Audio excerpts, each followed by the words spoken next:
छोटे व्यक्तियों पर तो उन्हें बहुत प्यार आने लगा, और यदि कोई प्रतिष्ठित शान वाला व्यक्ति उनके पास आ जाए तो वो उन्हें अच्छा नहीं लगता था। और यदि कुछ पूछताछ अगर किसी ने कर ली तो उसका उत्तर भी वो बहुत ही दो टूक दो शब्दों में, यानी बहुत संक्षेप में ही देते थे। और कभी कभी यदि कोई चतुराई से उनके पास आता था, उनसे बात करता था, तो हो सकता था कि वो उसको एक कभी चांटा भी जड़ दें। ऐसा उन्होंने अपनी इस पंक्तियों में लिखा है कि अपने अंदर उनको ऐसा परिवर्तन सा महसूस हुआ। और भी कई प्रकार से वो अपने को शक्तिशाली अब अनुभव करने लगे थे। पहले ही हर प्रश्न का उत्तर उनको मिल जाता था, और अब तो सदगुरु आ भी गए थे उन्हीं के अंदर, तो वो हर तरह से अपने आप को शक्तिशाली अनुभव करने लगे। एक बार महाराज जी ने एक गांव में किसी औरत के रोने की आवाज सुनी। पता लगाया तो मालूम हुआ कि एक विधवा स्त्री के एकमात्र जवान बेटे को सांप ने काट लिया है, और वह मरा सा हो गया है। महाराज जी के हृदय में करुणा का प्रवाह रोके न रुक सका, और उधर वह स्त्री भी बेचारी उनके चरणों से लिपट गई। एक ही बेटा था माँ का, और वो विधवा भी थी, उसका पति भी नहीं, और एक ही एक जवान बेटा उसका, और उसको भी सांप ने काट लिया। इतना वो बिलख रही थी, रो रही थी कि महाराज जी के अंदर भी करुणा का संचार हो गया, वो भी द्रवित हो गए। महाराज जी के हृदय में करुणा का प्रवाह रोके ना रुक सका, और उधर वह स्त्री भी बेचारी उनके चिन्हों से लपट गई। छोड़े पैर न उस बुढ़िया ने चक्कर में फंसा खड़ा, श्री सदगुरु महाराज करेंगे कृपा, मुख से निकल पड़ा। और वो जब पैरों से लिपटकर बार बार अपने बेटे को जीवित करने के लिए कहने लगी तो बहुत दुविधा में हो गए। वो पैर ही ना छोड़े वो बुढ़िया कि नहीं, आप ही संत हैं, आप भगवान के रूप हैं, आप ही सब कुछ कर सकते हैं। तो सदगुरु महाराज क्या करते थे कि क्योंकि उनके अंदर सदगुरु महाराज जी की बैठक थी, और सारी चीज वो उन्हीं पे डाल के चलते थे, तो उनके मुंह से हमेशा यही निकलता था कि सदगुरु महाराज जी कृपा करेंगे, सदगुरु महाराज जी कृपा करेंगे, ऐसा उनके मुख से निकल गया। नहीं उठाना सूर्य उदय तक, जल प्रवाह भी मत करना, कि आप इस बच्चे का अंतिम संस्कार मत करना, और इसको सूर्य उदय तक ऐसे ही रखना, और इसका जल का प्रवाह भी मत करना। गुरु महाराज ठीक कर देंगे, श्रद्धा चरणों में रखना। और ये और कह दिया कि गुरु महाराज की कृपा से सब ठीक हो जाएगा, बस तुम गुरु जी के चरणों में श्रद्धा रखना। इतना कहकर महाराज जी उस गांव से चल पड़े।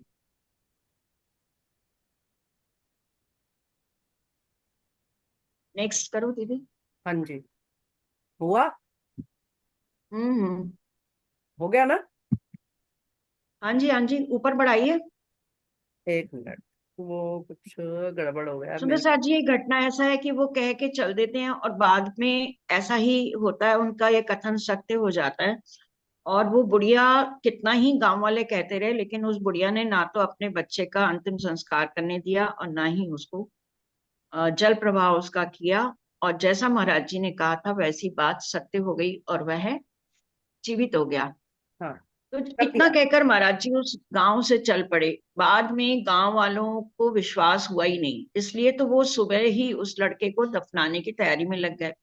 किंतु उस बेचारी बूढ़ी औरत का ममता से भरा हृदय यह स्वीकार ही नहीं कर सका कि सच में उसका बच्चा मर चुका है। उसने जिद पकड़ ली कि सूर्योदय तक किसी भी गांव वाले को उसके शरीर को हाथ नहीं लगाने देंगी। और प्रभु ने कुछ ऐसी कृपा रखी कि सूर्यदेव के थोड़ी देर पश्चात ही उस बच्चे ने आंखें खोल ली, और वो उठ खड़ा हुआ। पूरे गांव में बड़ा कौतूहल का वातावरण बन गया। महाराज जी की तलाश होने लगी, लेकिन महाराज जी तो इन बवालों से पहले ही अपना पीछा छुड़ाकर गांव से रवाना हो गए थे। महाराज जी कहते हैं कि जब एक गुरु महाराज ने हमारे ऊपर कृपा की, महाराज जी कहते हैं कि जब से गुरु महाराज ने वो हमारे ऊपर कृपा की और हमारे भीतर अपनी शक्ति डाली, तब से उन्हें अपने गुरु की शक्ति का जगह जगह भान होता रहा। उनको ये अंदर से महसूस होता था कि वो कुछ भी कह देते थे तो वो हो जाता था। अब यहाँ पर तो कितनी बड़ी बात हो गई कि एक मरे हुए बच्चे को जीवित कर दिया उनकी गुरु जी की शक्ति ने। तो जब से गुरु महाराज हमारे उर में बैठे थे आकर, क्या बतलाएं क्या हो गए हम उनके हृदय में बिठलाकर। अब महाराज जी अपने परिवर्तन को बता रहे हैं कि जब से गुरु महाराज जी हमारे हृदय में आकर, मेरे हृदय में आकर बैठे थे, मैं क्या बतलाऊं कि मैं क्या हो गया था। जैसे हम किसी के संग हैं ऐसा हमें लगा करता। हमें सदा मुझे ये लगता था कि कोई मेरे संग है, हर पल मैं किसी के संग हूँ। इकले कभी ना रहते थे हम, बीच नाच समझो डर का। और डर का तो नामो निशान ही नहीं था, हम कभी अकेले खुद को महसूस ही नहीं मैं करता था। चढ़े हुए मानो हम कोई पर्वत की ऊंचाई पर, और इतनी शक्ति अंदर आ गई थी तो ऐसा लगता था कि बहुत, जैसे मैं एक पर्वत से भी ऊंची जगह पर हूं, मतलब अपने को मैं बहुत ऊंचा महसूस करता था। और मानव छोटे लगते जब हम दृष्टिपात करते उन पर, क्योंकि इतना अधिक पावर आ गई थी कि इनको लगा था ना कि अब तो दुनिया का कोई भी कार्य गुरु जी की कृपा से हो जाता है। जब ये कहते थे सदगुरु ठीक करेंगे, वो काम हो जाता था। साथ साथ दुर्बल भी लगते, चाहे हाथी हो आगे। अब इतना निर्भय हो गए कि इनको किसी से डर नहीं लगता था। वो कहते थे हाथी भी चाहे कोई मेरे सामने क्यों ना आ जाए, वो भी मुझे दुर्बल ही लगता था। हमसे लोग लगे डरने कुछ, निज स्वभाव ऐसा पाके। वो कह रहे हैं कि मेरा ऐसा स्वभाव पाके कि मैं कभी भी बोल भी देता कुछ, किसी को चांटा लगा देता, या कभी किसी को कोई पूछताछ करता तो मैं उत्तर ही ना देता। तो मेरे ऐसे प्रभाव, ऐसे स्वभाव को देखकर कुछ लोग मुझसे डरने लगे। और इस सांप काटे लड़के के जीवित हो जाने का समाचार तो बहुत ही जल्दी महाराज जी के सदगुरु के पास पहुंच गया, और उन्होंने इनको बुलाने के लिए संदेशा भेज दिया। अब ये समझ गए कि सदगुरु महाराज को पता लग गया है, अब तो मेरी खैर नहीं। खैर जाते हैं वहां पर महाराज जी के पास, अपने सदगुरु के पास। कि 3-4 दिन यात्रा के पश्चात में उनके चरणों में पहुंच गए। परंतु गुरुदेव कुछ रुष्ट से थे। भाई वो रुष्ट तो इसीलिए थे ना कि आज ये प्रकृति के अगेंस्ट में जाकर, प्रकृति के विरोध में जाकर कुछ काम हो गया था। तो गुरुजी कुछ रुष्ट से थे, और उन्हें देखते ही डांटते हुए बोले कि अब तो इतना बड़ा शक्ति वाला हो गया कि मुर्दा को भी जिंदा करने लगा और प्रकृति के मार्ग में बाधा बनने लगा। अब बता कि उस लड़के की जगह पर यमराज के पास कौन जाएगा। बार बार उनको कहने लगे कि तुम मुर्दों को जिलाने लगा, तो इतना बड़ा हो गया कि तुमने प्रकृति के विरोध में, प्रकृति के मार्ग में तुम बाधा बन रहे हो। तुमने ऐसा काम क्यों किया? अब कौन जाएगा उनके बदले? इतना कहकर, और जब वो दोबारा आ गया था। हाँ, ये कोई बात। यहाँ से पढ़िए। तो यहाँ से। वो कहने लगे किसी को जीवित करना कोई खेल नहीं है कि जिसको चाहा जिंदा कर दिया। अब बताओ उसकी जगह कौन जाएगा? महाराज जी के मुख से अचानक ही निकल गया कि मैं जाऊंगा उसकी जगह। क्योंकि इसलिए निकला कि उनको लग रहा था कि मुझसे ये गलती हुई है। तो अब कौन जाएगा? तो महाराज जी के मुख से निकला, मैं ही जाऊंगा उसकी जगह। अब गुरु जी ने उत्तर दिया, ठीक है, फिर तो तैयारी कर ले, स्नान कर और इस आसन पर लेट जा, और इस चादर को कफन समझ के ओढ़ ले। एक चादर भी उनको दे दी, आसन बिछा दिया, और एक कहा भाई अब तू बनने की तैयारी कर ले, अपने इस चादर को कफन बना ले और तू लेट जा। और ऐसा ही उन्होंने किया। महाराज जी ने लेट गए उसको उसके आसन पर, और रम गए हम अपने ख्याल में, ज्ञात नहीं क्या हमने किया। कुछ क्षण में आई अचेतना, बाहर ज्ञान समाप्त हुआ। तो वहां हम अपने ही ख्याल में आंखें बंद करके लेट गए, और थोड़ी ही देर में हम अचेतन से हो गए। बाहर की दुनिया में क्या हो रहा है मुझे कुछ पता नहीं चला। कितनी देर, कितनी देर रही ये हालत कुछ अनुमान नहीं इसका, लेकिन आंख खुली अपनी तो अजीब ही था नक्शा। दीदी देखना, कोई सुंदर साथ में मैसेज डाल रहा है। नहीं नहीं, मैंने कोई एंटर है कर कोई? लिया है, मीनू को भी। एक, मीनू सलूजा को भी कर लिया। किसका हाँ मैसेज? एक बादल, बादल वाला कोई आ रहा है। कितनी देर रही ये हालत कुछ अनुमान नहीं इसका। अब वो आंखें बंद करके लेट गए और अचेतन से हो गए, बाहर की दुनिया का उन्हें कुछ भी नहीं पता चला। कितनी देर रही ये हालत, इसका कुछ उनको अनुमान नहीं रहा, लेकिन आंख खुली अपनी तो अजीब ही था नक्शा। श्री सदगुरु की जगह राजी मुस्कुराते बैठे बैठे। बहुत देर जब वो ऐसे ही लेटे रहे, अचेतन से हो गए, उनको तो ये था मेरी मौत आ रही है, अब मैं अब बस जाने वाला हूँ इस दुनिया से, अब जाने वाला हूँ। लेकिन बहुत देर वो अचेतन अवस्था में रहे, और जब उनकी आंख खुली तो क्या देखते हैं श्री सदगुरु की जगह राज जी मुस्कुराते बैठे दिखे कि जहां पर सदगुरु महाराज जी थे वहां पर उनको साक्षात राज जी महाराज का दीदार हुआ। बोलो श्री प्राणनाथ प्यारी प्यारे की की जय। जय। यहाँ पर साक्षात महाराज जी को राजी महाराज के दर्शन हुए। और क्या आवाज दी राजी महाराज ने कि दी आवाज रतन अब उठो, हम चोला ले उठे। यहाँ पर राजी ने उनका जो वासना रतन बाई की थी उनको वो पहचान बताई और उनको कहा कि रतन अब उठो। और हम चोला ले उठे, यानी अब वो उठ गए अपने शरीर से। हुआ यहाँ क्या, अब से पहले अपने को कुछ ज्ञात नहीं। और इससे पहले क्या क्या हुआ महाराज जी कहते हैं मुझे कुछ भी यहाँ ज्ञात नहीं, मुझे याद ही नहीं। लिपट गए श्री राज चरण से, लिपट गए श्री राज चरण से, चारों चरण में झुकी जमी। सावधान हो रतन बाई सुन, जो चोला तुमको बख्शा। अब जैसे ही राजी महाराज के दर्शन हुए तो उनके चरणों में ही लिपट गए। तो महाराज जी राजी महाराज ने उनसे कहा, हे रतन भाई सुनो, ये जो मैंने तुम्हें चोला बख्शा है, ये जो तुम्हें नया तन दिया है, क्योंकि तुम तो मरने के लिए ही थे, तो वो चोला झंडू दत्त का तुम्हारा खत्म, अब ये नया चोला तुमको रतन भाई का मैंने बख्शा है। झंडू दत्त परातम भेजा, इसमें तुम्हें प्रविष्ट किया। अब झंडू दत्त जो थे वो तुम्हारा चले गए, अब मैंने इस नए चोले में तुम्हें प्रविष्ट किया है और आज से तुम्हारा नाम रतनबाई होगा। इस चोले में बैठा कायमी की लीला करनी है। अब यहाँ पर राजी महाराज ने इनको आदेश दिया कि इस नए चोले में आपको बैठकर कायमी की लीला करनी है। अभी उतरते हैं हम तुम पे, बैठो सावधान हो। और बहुत सावधान होकर बैठ जाओ, अब हम तुम्हारे अंदर उतर रहे हैं। कितनी कितनी कसनी के बाद, कितनी मेहनत के बाद, कितने समर्पण के बाद जी कैसे रीझ गए इन पर। और अब कह रहे हैं कि मैं साक्षात तुम्हारे अंदर खुद आ रहा हूं, तो तुम सावधान होकर बैठ जाओ। कितना अहोभाग्य है सुंदर साथ जी हमारे परमहंस महाराज जी का। और हमारा ये सौभाग्य कि हमको हमारे महाराज जी मिल गए, तो हम तो उनके चरण कमल की मेहर से, उनकी कृपा से ही हम पार हो सकते हैं सुंदर साथ जी। फौरन ही इन शब्दों को सुनकर महाराज जी ने उठ बैठे। वो अपना, उनको समझ में आ गया कि अब उनको ये नया चोला कोई नए कार्य के लिए मिला है। फौरन ही सुन इन शब्दों को बैठ गए आसन लेकर। एक प्रकाश सा उतरा जैसे कोटि सूर्य उतरे अंदर।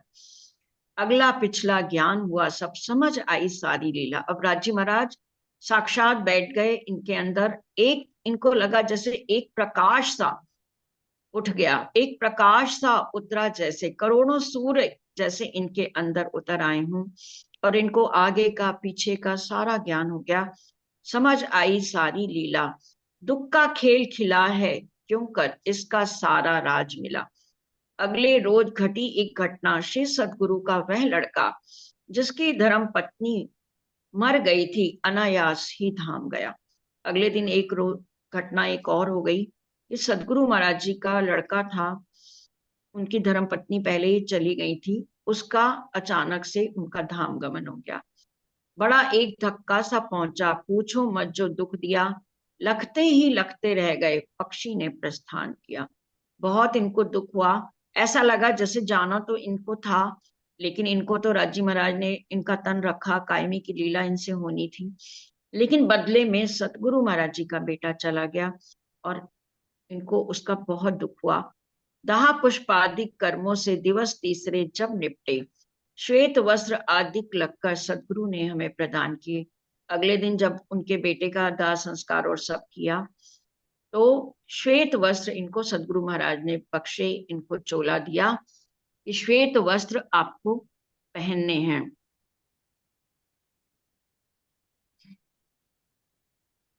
और क्या किया, मंत्र तारतम दिया, साथ में ही तारतम मंत्र दे दिया, बिठला आसन पर हमको। इस प्रकार की संपदा कर सदगुरु से प्राप्त शक्ति अपने बीच में ऊंची जची हमें पर्याप्त। जहां मौज हो जाओ विचरो, इस प्रकार आदेश मिला। श्रीमुख से आज्ञा पाते ही गुरु गृह से प्रस्थान किया। अब यहाँ पर उनके गुरु जी ने उनको कह दिया, सफेद चोला पहनाया, तारतम दिया और कहा कि अब आप अपने कार्य में जाओ। आपको राज्य जी ने जो आदेश दिया है आप उस पे जाओ, जहां आपकी इच्छा हो, जहां मौज हो वहां आप चले जाओ। सुंदर साथ जी, आज मीटिंग मैंने थोड़ी जल्दी शुरू कर दी थी, तो प्रणाम मुझे दीदी। लग रहा है मैसेज ये आ गया है। कायमी की लीला थोड़ा एक्सप्लेन करेंगे, कायमी की लीला क्या होती है? प्रणाम दीदी। आज इसका थोड़ा आज पेज में सुंदर साथ जी, गए। आज टाइम 7 मिनट रह गए हैं। हाँ, अ, तो कोई भी एक जना बोलना चाहो बोल सकते हैं। हाँ, वो कॉलेज नीरू जी ने कुछ लिखा हुआ है, वही बोलेंगी। हाँ नहीं, मैं वो एक पूछ रही थी कि आज जो आया था अभी, हमने पढ़ा कि हमारा उनको बोला कि कायमी की लीला आपके तन से होनी है, तो कायमी की लीला थोड़ा एक्सप्लेन कर दो क्या होता है। कायमी म- क्रीड़ा मुझे जहां तक, हाँ आप बोलो बबीता, आप बोलो। मैं ये बोल रही हूँ, बीच में एक पेज मिस हुआ है। नहीं नहीं, दीदी ने। मिस नहीं हुआ, वो रिपीट हो रहा था, मैंने चेक किया। अच्छा, हो हाँ, सकता है। क्योंकि लड़के को जीवित किया ना, तो वो दोबारा से वही आ रहा था। ये इसीलिए, ये ओके। देखिए, ये पिछला पेज है ना, ये घटना धर्म पत्नी मर गई थी, दोबारा आ गया ये वाला। तो इसलिए मैंने उसको स्किप किया है, क्योंकि वो दोबारा आ गया था। हाँ, नहीं, इसमें एक बहुत इम्पोर्टेंट वाला पेज था, वो मिस कौन हुआ है। आई कौन सा थिंक आप बताओ, इससे पहले देखिए यही था, ज्ञात नहीं हमें इससे क्या किया। आगे चलो आप। हाँ, और पीछे करूं? हाँ, नहीं नहीं, आगे आगे चलो, नहीं आगे नहीं, चलो दीदी, जो पुश। क्योंकि जहां तक पढ़ा है उससे पीछे कर रही हूँ ना। अच्छा। हाँ, हाँ इससे तक पढ़ लिया था ना, इससे हाँ, अगला पेज ये बताना पढ़ दीदी। लिया था, ठीक है ना। हाँ जी। तो इसके बाद देखो, फिर से वो दोबारा आ गया था, वो जीवित रिपीट करना। हुआ था, पेज एक बीच में ये रिपीट हुआ था जीवित जो आपने करना आगे कोई किया। खेल नहीं, तो ये दोबारा आ गया था। बबीता जी, जी, तो कायमी की किला के ऊपर एक आगे कुछ लिखा हुआ था, आप एक बार थोड़ा सा और आगे चलो। आगे, अच्छा, जो आज पढ़ रहे थे। हाँ हो जी, हाँ सकता है जी। वो कल आए प्रसंग बबीता, हो सकता है वो कल आए। नहीं ओके, हो सकता। हाँ, क्योंकि ठीक है, मैं मैंने उसके पूरा बाद। मैं एक बार पढ़ तो रही हूँ साथ साथ, मैं साथ साथ पढ़ रही कायमी हूँ। की लीला, मुझे लगता है जैसे अपनी वाणी में जो कायमी बहिश्तों में है वो चीज है क्या? जैसे वाणी में लिखा है ना, जीवों की कायमी होनी है बहिश्तों में, तो वहां पर तो वैसे वो जो बात लिखी है कि वो योगमाया में होनी है, वो जीवों की जो हाँ कायमी जी, होनी है। हाँ जी, हाँ लेकिन जी। मुझे लगता है महाराज जी के चरण में जो भी आ जाएगा वो भी अखंड कायमी का सुख प्राप्त करेगा। मुझे ऐसा इसका हुआ विचार कि कायम क्या है कि अपन को आवागमन से ही तो मुक्ति करनी है ना। तो हाँ मतलब जी, हाँ सच्चा जी। अखंड सुख इनके अंदर भी राजी महाराज की वैसी ही शक्तियां आ रही हैं जैसे इंद्रावती जी के अंदर आई थी। आगे जाके ये भी लिखेंगे कि पूरी 5 शक्तियां मेरे अंदर वैसी ही आई। तो जैसे पन्ना जी में हम मानते हैं ना, वो मुक्ति पीठ मानते हैं कि यहाँ पर जो भी आएगा वो मुक्त होगा। तो वैसी ही महाराज जी के भी स्वरूप को वो महिमा मिली है कि जो भी इनके हाँ चरणों जी, में भी आएगा उसको कायमी मिलेगी, वो मुक्त होगा। ऐसा मुझे समझ जी, में आता है। और भी जी। सुंदर साथ जी इस पे थोड़ा विचार करके बताना। बबीता आप भी बताओ अगर कुछ मालूम है तो कायमी का। जहां तक मैं समझती हूँ कि प्राणनाथ जी के टाइम पे जागनी लीला की बात हुई थी, कि जागनी हाँ लीला उनके द्वारा जागनी की जाएगी, सुंदर साथ की रूहों की जागनी होगी। और इनके टाइम पे कायमी की लीला थी, मतलब कायम किया जाएगा, कायम होंगे ये सब अब। मतलब जैसे ब्रह्मांड कायम होना है तो वो लीला। ब्रह्मांड के अलावा हम, हमारी रूह भी अंदर कायमी होगी, उसकी अंदर से कायमी होगी। वो एक जगह स्थित हो जाएगी। कायम होना हाँ मतलब एक हाँ जगह स्थित हो जाना, एक जगह पे टिक जाना। तो उसकी वो कायमी हो जाएगी। तो मेरे हिसाब से हाँ जो कायम की लीला की बात थी, वो कायम करना इनको जो सौंपा गया था, वो सबकी कायमी का काम सौंपा गया था। जागृत करना एक अलग चीज हो गई, उसके बाद में जागृत होने के बाद में भी कायम होना एक अलग चीज हो गई, जहां तक हाँ मुझे हाँ समझ में। बिल्कुल। हाँ हाँ, अब नहीं नहीं, सब लोग अपना सहूर कर रहे हैं, हाँ बिल्कुल सही बात है मतलब कि मेरे, कायमी मतलब उसको दोबारा जन्म उसमें नहीं आना पड़ेगा ना, बाकी दोबारा जन्म नहीं लेना पड़ेगा। एक ही के साथ कायम हो जाना, एक ही के साथ, एक ही के लिए, एक की पहचान होके उसके साथ, उनके उनके प्रति कायम हो जाना, कि फिर आप हिलना नहीं है, आपने इधर से उधर नहीं, कहीं और देखना। एक ही के लिए वो मतलब कायम हो जाना, एक जगह पे कायम हो जाना, एक के साथ जुड़ जाना। ये चीज मेरे हिसाब से कायमी का मतलब ये होना चाहिए। और कुछ समझ में आएगा तो मैं शेयर करूंगी। हाँ करना, क्योंकि राजीव महाराज आदेश दे रहे हैं ना रूहों के लिए। जी जी। तो मुझे लग रहा है इससे बड़ा बड़ा लीला कुछ उनसे होनी है, कि जैसे प्राण, जब तक ये ब्रह्मांड समाप्त नहीं होता तब तक जो जो रूहें इन पर ईमान ला रही हैं और वो उनकी डेथ के बाद वो दोबारा नहीं आएंगी, तो इनके चरणों में वो कायम होती जाएंगी, मुझे ऐसा लगता है। इनके अंदर यही समाती जाएंगी या इनके अंदर इनके चरणों में वो होती जाएंगी, फिर जब पूरा ब्रह्मांड, जब खेल खत्म होगा तो तब फिर मुझे ऐसा कुछ समझ में आ रहा है कि कायमी का, क्योंकि राजीव महाराज ने खुद इनके अंदर आए हैं तो कुछ बड़ा इनको बख्शा जी। है ना। फिर भी बताना कुछ ऐसा हो, या और सुंदर साहब को भी कुछ समझ आ रहा हो तो बता उसी से रिलेटेड ही एक पैराग्राफ था पूरा, तो वो मिसिंग कहीं लग रहा है। मैं एक बार अपने उसमें भी देखूंगी, अगर मुझे स्क्रीनशॉट मिलेगा तो मैं स्क्रीनशॉट ग्रुप में शेयर करूंगी वो वाला पेज हाँ का। हाँ नेक्स्ट बिल्कुल नेक्स्ट बिल्कुल में बिल्कुल। है, नेक्स्ट में है शायद। वही चीज बोली थी ना कि वो एक एक पैराग्राफ मिसिंग है यहाँ पे ना। नहीं, मिसिंग नहीं है बबीता जी, वो नेक्स्ट वाले पेज पे आएगा शायद। हो हो हाँ सकता है। हाँ, जी जी। ठीक है। क्योंकि चलो आज नीरू मैंने, दीदी, आप क्या लिख के लाए थे, आप बोलिए। हाँ नीरू जी अभी बोल सकते हो आप। है, टाइम है दीदी? 1 मिनट रह अच्छा गया है, 1 मिनट नहीं हो हाँ तो फिर पाएगा। रहने देते हैं ना, नहीं, फिर 1 मिनट हाँ रहेगा तो एक कोई मिनट बात में नहीं। नहीं हो पाएगा, हाँ तो कुछ और कोई हाँ। बोलना हाँ जी, हाँ चाहे जी। तो कल बोल अपन सकते। शुरू में ही पहले सुन लेंगे। एक्चुअली आज मैंने मीटिंग थोड़ा जल्दी ओपन कर दी, मुझे लग रहा है वो 10 मिनट उधर ही चले नहीं गए। कोई बात नहीं, वो मैंने तो सिर्फ रिवीजन के लिए 3-4 पॉइंट लिखे थे, बाकी जो पढ़ा है चलो उसी एक में से पॉइंट ही। बता दो, 1 मिनट में एक पॉइंट तो बता ही दो, एक पहला बता। यही था कि जो भी प्रभु की खोज, जो भी पुण्य में परमात्मा की खोज में निकलता है, आसानी से किसी को भी नहीं मिलते वो। कसनी तो हम्म सबको करनी पड़ती है, जब तक जीव कसनी नहीं करता तब तक परमात्मा की प्राप्ति नहीं होती। जैसे देवचंद्र जी, हाँ जिनके मन में बचपन से ही आ जाता है कि मैं इस संसार का नहीं हूँ, कहीं और का हूँ, वो खोज के लिए जब भी निकलते हैं तो उनको कसनी करनी पड़ती है, उस जीव को खूब कसनी करनी पड़ती है, तब भी प्राप्ति होती है परमात्मा की। जैसे धनी अच्छा। देवचंद्र जी भी निकले थे बचपन में, अब ये भी निकले बचपन में, तो हम्म, धीरे धीरे कसनी कर करके ही कुछ प्राप्ति होती है, ऐसे नहीं हो हाँ, जाती आसानी से। तो कल आसानी सब तो नहीं सुंदर है साहब राजीव। कायमी कायमी के बारे में विचार करके आएंगे कल सब सुंदर साहब।